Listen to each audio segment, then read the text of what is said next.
Vamos meditar nesta manhã, texto bíblico. Nós temos meditado em várias passagens do livro de Atos, procurando trazer as reflexões para o nosso tema do mês de março. Uma igreja para hoje, uma igreja que esteja respondendo aos desafios, às necessidades e sabendo utilizar as oportunidades também que Deus tem nos dado aqui, plantado neste lugar, nesta cidade, nesta época, neste tempo. Dentro da soberania de Deus, nada é por acaso. Portanto, esse texto de Atos, capítulo 13, versículos 1 a 4, nós queremos utilizar nesta manhã para esta reflexão. Vamos fazer a leitura bíblica. Abra sua Bíblia e os irmãos e as irmãs podem nos acompanhar. Havia na igreja de Antioquia profetas e mestres: Barnabé, Simeão, por sobrenome Níger ou Negro, Lúcio de Cirene, Manaém, irmão de criação de Herodes, o tetrarca, e Saulo. E servindo eles ao Senhor e jejuando, disse o Espírito Santo: separai-me agora a Barnabé e Saulo para a obra que os tenho chamado. Então, jejuando e orando e impondo sobre ele as mãos, os despediram.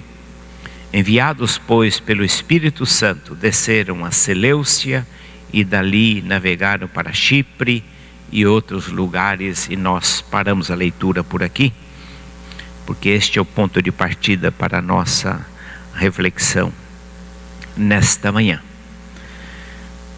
Nós, tanto a nível individual, como seres humanos, como pessoas, como igreja, nós sempre necessitamos de modelos. Ou seja, sempre nós nos inspiramos em alguém, positiva ou negativamente. Às vezes olhamos para uma pessoa e dizemos: é isso que eu quero ser. Ou às vezes olhamos para uma pessoa e dizemos: é isso que eu não quero ser. De qualquer maneira, se nós estamos sempre tomando referenciais, de maneira positiva ou de maneira negativa.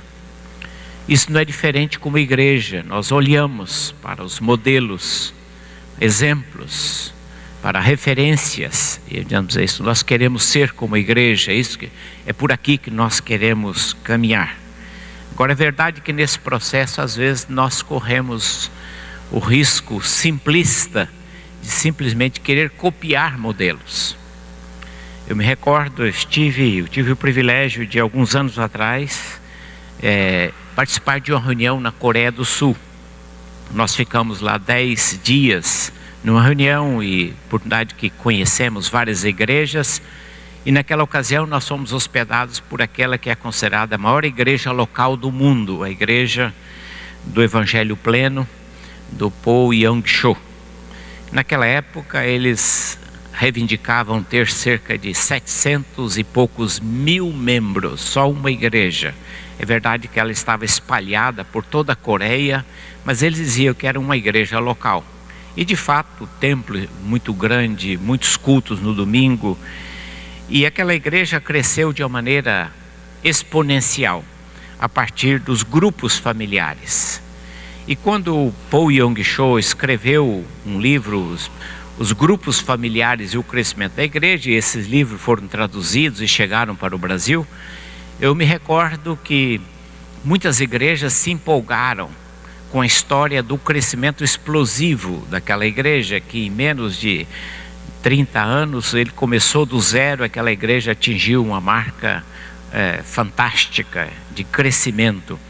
E muitas igrejas no Brasil, impressionadas por aquele crescimento, impressionadas por aquele modelo, tentaram simplesmente fazer o transplante, copiar.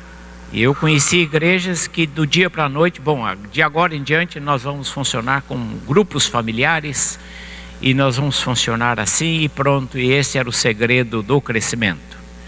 Ocorre que muitas igrejas se frustraram e muitas igrejas se decepcionaram porque não foi a mera e simples transposição de um modelo que levou e que produziu o crescimento. Na verdade, há muitas coisas em jogo, há muitas outras coisas envolvidas naquele processo que levou não só aquela igreja, como também naquela ocasião visitei a maior igreja presbiteriana do mundo, que era considerada naquela época. Só uma igreja local tinha 50 mil membros. Uma igreja que tinha 5 cultos ao domingo, com públicos diferentes, um envolvimento muito grande, mas que também tinha uma história diferente, tinha uma caminhada diferente, tinha uma trajetória diferente. Por que estou dizendo isto? Porque não basta simplesmente copiar modelos, é preciso buscar aquilo, as características que marcaram as igrejas, que fizeram o seu papel, que influenciaram e que de certa maneira tiveram um papel decisivo na sua cidade, ou têm tido um papel decisivo na sua cidade. E eu creio que nesse sentido, quando nós nos voltamos para a igreja de Antioquia, nós vemos aqui atitudes, e eu gostaria de destacar atitudes daquela igreja, características daquela igreja, que independente do modelo que venhamos a adotar, elas precisam estar presentes porque elas são características bíblicas. E a história da igreja de Antioquia não está na Bíblia por acaso.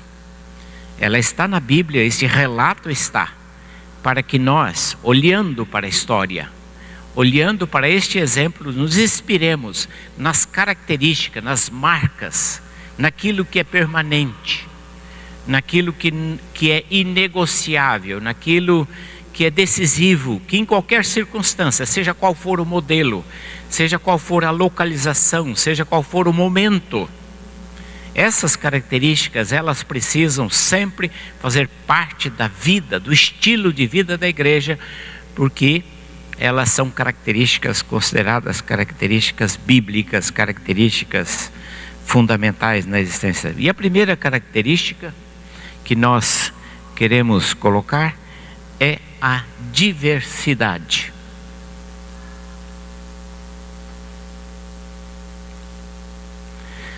Apareceu tudo junto aí, mas não tem problema. Diversidade, espiritualidade e generosidade. Essas 3 características, e nós vamos analisá-las uma de cada vez. Primeiramente, a questão da diversidade. Esta igreja era uma igreja que na composição da sua liderança e na composição possivelmente da sua membresia, havia o elemento da diversidade. Nós encontramos aqui Barnabé, que era judeu, de origem de Chipre, levita, era um dos líderes dessa igreja. Nós encontramos aqui Simeão, sobrenome Níger ou Negro, que era da África. Nós encontramos Lúcio de Cirene. Cirene é no norte da África, onde hoje é a Líbia, é a Cirene. Então Lúcio e é um nome gentílico, latino, de uma origem diversa, portanto do norte da África. Manaém, que era irmão de criação de Herodes, o tetrarca, o rei Herodes. E Saulo, que era de origem judaica e fariseu. Ou seja, na própria composição da liderança da igreja há um elemento da diversidade. Ou seja, era uma igreja composta, extremamente heterogênea na sua liderança, e que com certeza esta composição heterogênea na sua origem, no seu perfil, estava presente na composição da vida desta igreja. O posto hoje é uma tendência muito forte no nosso tempo de termos igrejas homogêneas. Ou seja, igrejas só para classe média alta, igrejas para classe média média, igrejas para classe média baixa, igreja para os pobres, para os humildes, para os deserdados. Há uma tendência do ponto de vista da sociologia dizendo que esses tipos de igreja, elas teriam muito mais facilidade de alcançar pessoas do seu perfil e pessoas do seu segmento social. Mas o que nós aprendemos na Bíblia é que o Evangelho é, sobre todas as coisas, o empenho para a quebra das barreiras raciais, étnicas, sociais, culturais, econômicas, linguísticas. Desde o Pentecoste, é esta quebra de barreiras.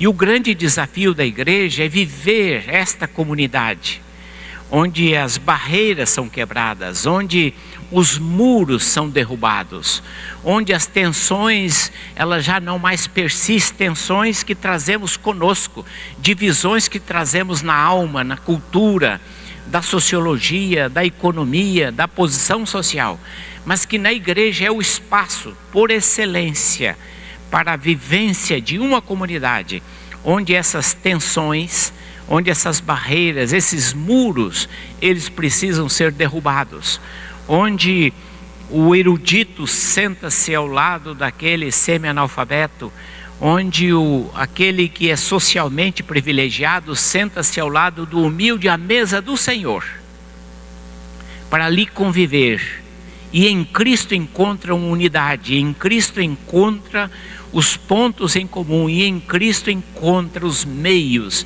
e os recursos para a superação das diversidades. Nós trazemos naturalmente conosco isto, e a nossa tentação às vezes é ficar dentro da zona de conforto, onde nós nos sentimos confortáveis no diálogo, na aproximação, nas experiências, nas vivências.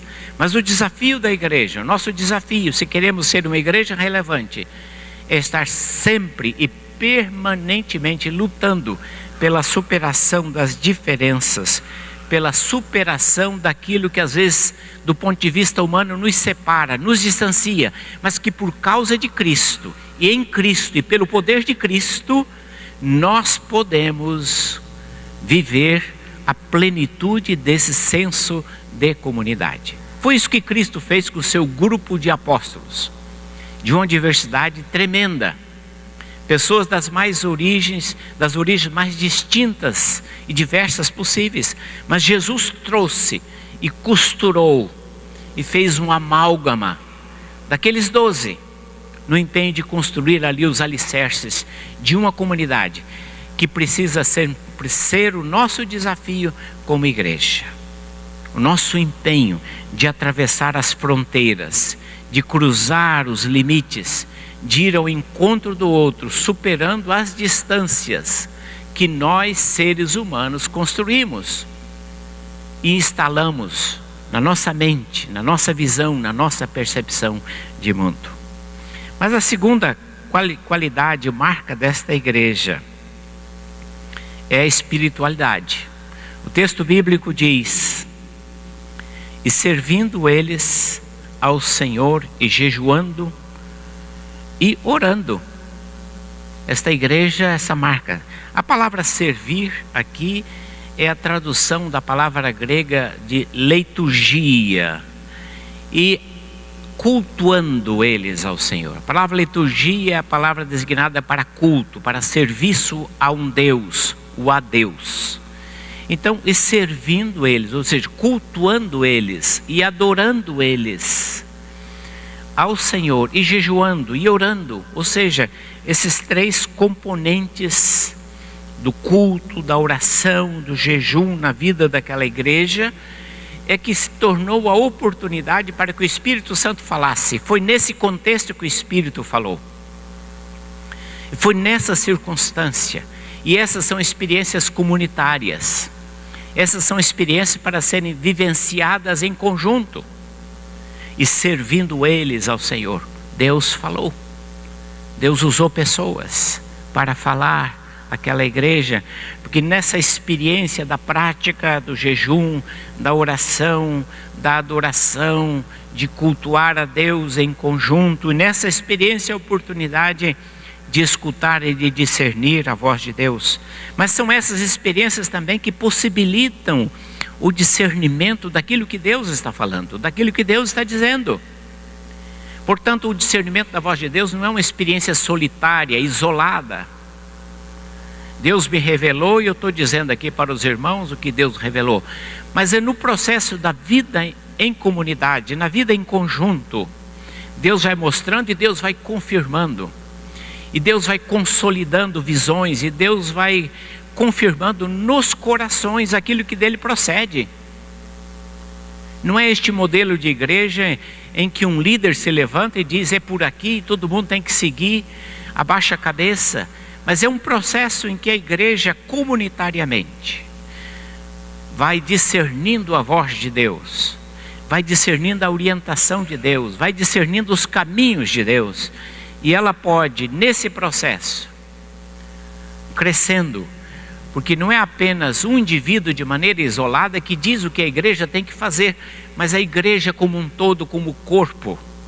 Porque Deus deu os dons à igreja, e nesse ponto está a riqueza dessa diversidade também de dons, em que há profetas e há mestres. Alguns falam e outros ensinam, alguns ouvem a voz de Deus de uma maneira mais clara e específica, mas a confirmação, a explicitação se dá através de outros ministérios, de tal maneira que aquilo se confirma e aquilo se alinha num direcionamento que entendemos ser a direção de Deus, a voz de Deus. E por isso mesmo esta igreja, então, na sua espiritualidade, vai discernindo o que Deus quer para ela naquele momento. Eu imagino que a igreja de Antioquia, crescendo como ela estava, experimentando um despertamento espiritual, expandindo. Barnabé inicia aquele trabalho. Ele, digamos, enviado pela igreja de Jerusalém para liderar aquele trabalho que já havia sido iniciado. E aquela igreja é enriquecida porque o privilégio de ter a Barnabé e a Saulo como mestres, como pregadores, e outros aqui que a Bíblia menciona, ela também experimenta naquele processo um novo direcionamento de Deus. Deus está interrompendo aquele momento de crescimento, aquele momento de progresso, de regozijo, e Deus está fazendo a interrupção, diz: agora eu preciso, há um novo desafio, há um novo projeto para vocês. E esta igreja, ela entende que é de Deus isto. Ela percebe que procede de Deus este direcionamento. E é o interessante que eles acolhem a direção de Deus. E é como se estivessem dizendo, como mais tarde em Atos capítulo 15, no primeiro grande concílio da igreja de Jerusalém, ao final daquela decisão eles dizem: pareceu bem a nós e ao Espírito Santo.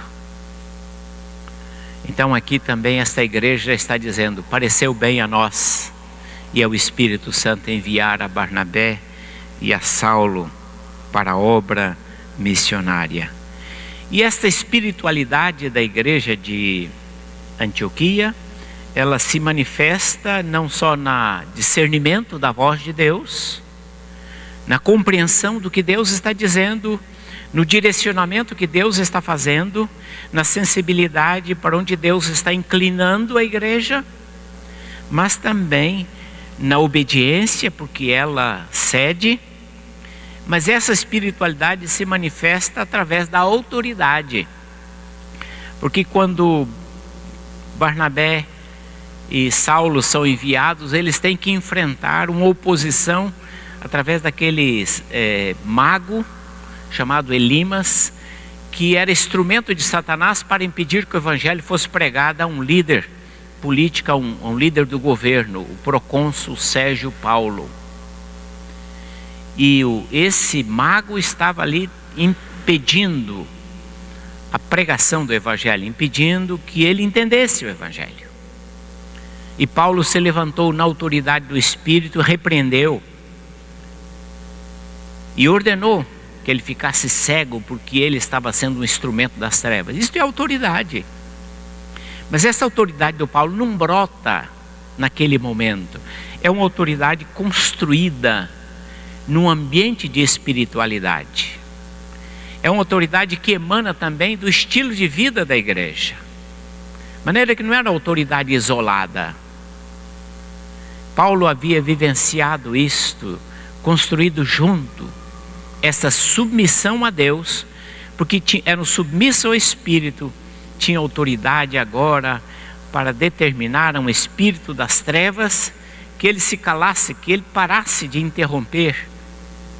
Percebe, irmãos, como esta submissão, que é fruto de uma espiritualidade, submissão a Deus, submissão à sua palavra, submissão ao Espírito Santo, gera autoridade para exercer sobre uma influência maligna, sobre um espírito maligno, um discernimento espiritual que brota desta espiritualidade da qual Paulo e Barnabé eram oriundos, eram participantes. Mas a terceira característica da vida desta igreja que nós colocamos aqui era a sua generosidade. Era uma igreja generosa, ela era generosa, e esta generosidade era um resultado inequívoco da sua espiritualidade. É impossível ser generoso se no nosso coração não há espiritualidade. A autêntica generosidade, ela brota de um coração que cultiva a espiritualidade no seu melhor, na sua melhor acepção. Esta igreja, ela assimilou o exemplo do seu líder Barnabé. Ela assimilou que Barnabé era um homem generoso. Lá atrás ele vendeu uma propriedade. Nós acabamos de cantar. Ele tinha uma propriedade, ele achou que o melhor uso dessa propriedade era colocá-la a serviço da igreja. E ele vendeu a propriedade e disponibilizou o resultado daquela propriedade a serviço da igreja, num gesto de desprendimento. E esta generosidade é o espírito de Barnabé.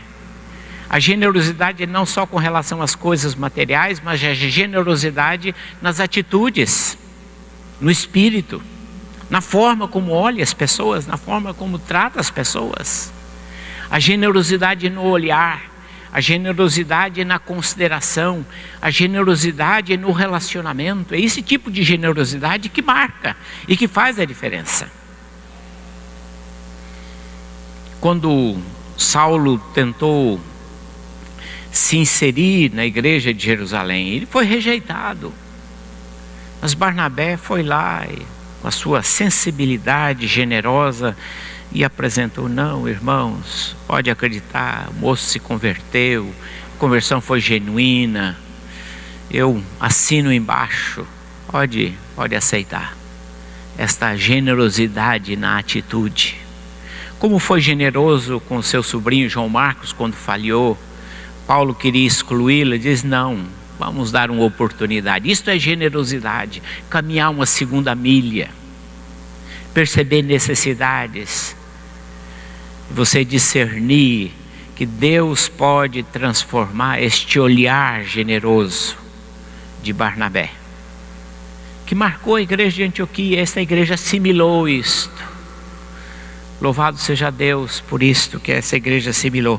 E quando a igreja de Jerusalém está passando por necessidades, a igreja de Antioquia levanta uma oferta, e Barnabé e Paulo vão levar esta oferta para a igreja de Jerusalém. Interessante, podia eventualmente haver algum ressentimento, porque os que foram perseguidos eram os judeus de origem helênica que saíram de Jerusalém, tiveram que fugir de Jerusalém por conta da perseguição. Mas não há na alma desses irmãos um ressentimento por isso. Eles agora precisam ajudar a igreja mãe, e faz esta oferta a igreja mãe no espírito de generosidade. Mas a generosidade não se reduz apenas às coisas materiais, as coisas, dinheiro. Generosidade é muito mais do que isso. É também generosidade nos recursos humanos. Esta igreja enviou recursos materiais para Jerusalém, e agora estava oferecendo recursos humanos para a obra missionária. Mas não apenas oferecendo recursos da sobra, mas oferecendo recursos do que eles tinham de melhor, o melhor da liderança. Eu já tenho visto tantos exemplos, eu já citei aqui em outras ocasiões, exemplos.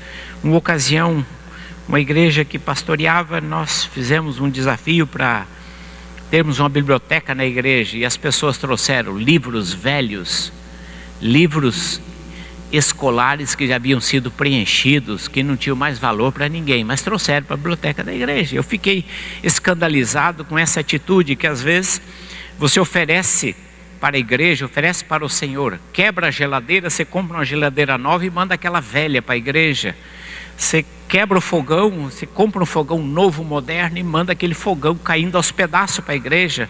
Você compra um sofá novo e manda aquele sofá velho, esculhambado para a igreja. Esta mentalidade que para a igreja e para o Senhor você dá a sobra, enfia a mão no bolso. E às vezes eu já via pessoas, escolhe a cédula mais baixa, escolhe a cédula, às vezes aquela que está rasgada, colada com fita durex para dar, para ofertar. Porque às vezes nós temos essa mentalidade que para o Senhor qualquer coisa serve. O rei do Messias contava uma história, e talvez ele tenha contado até aqui, vocês tenham ouvido essa história dele, ele visitando um irmão, um crente fazendeiro. Ele orgulhosamente apresentou os filhos. Ele foi dizendo: esse aqui vai ser engenheiro, esse aqui vai ser advogado, esse aqui vai ser médico, esse aqui vai ser administrador. E aí veio um filho lá com uma deficiência física e disse: esse vai ser pastor, porque, digamos, é a sobra. Não que ele não pudesse ser, e não que Deus não utilize, mas esta mentalidade, que a gente às vezes oferece o pior do nosso tempo, o pior das nossas energias, a sobra dos nossos recursos, nós oferecemos para Deus. Nós damos aquilo que sobra.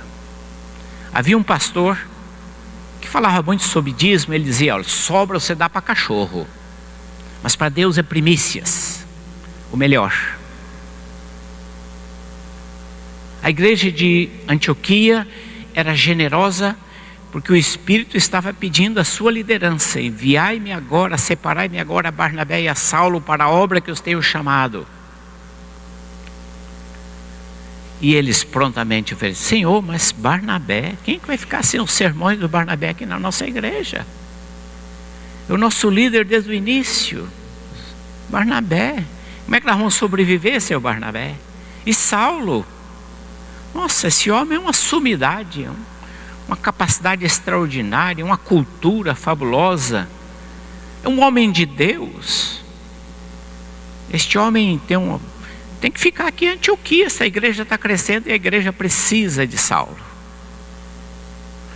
Mas a igreja, da sua generosidade, entendeu que ela deveria e podia oferecer ao Senhor o melhor da sua liderança. E ela ofereceu. Ela entregou ao Senhor. Generosidade. Esta marca a igreja. Nas atitudes, no olhar, na caminhada, no relacionamento, nos recursos financeiros, nos recursos materiais, nos recursos humanos. Generosidade.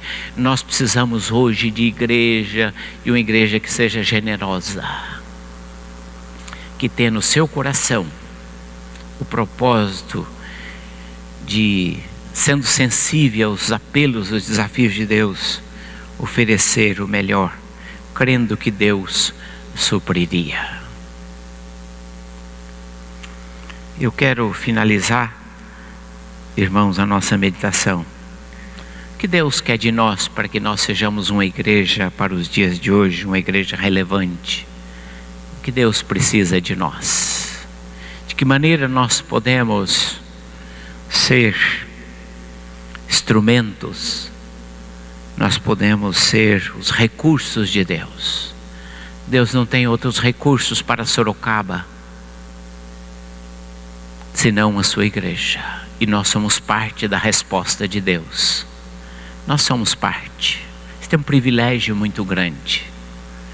Sermos parte da resposta de Deus, para que a gente possa responder às necessidades que estão ao nosso redor, próximas de nós. Que Deus nos dê esta graça, esta disponibilidade de perguntar: Senhor, de que maneira nós podemos te servir aqui em Sorocaba, aqui nesta localização, no curso desse tempo? De que maneira que nós podemos ser úteis à tua obra, ao teu serviço? De que maneira que nós podemos reproduzir as características desta igreja aqui em Sorocaba? Que Deus nos dê a devida graça para que possamos dar a devida resposta a esta pergunta. Amém.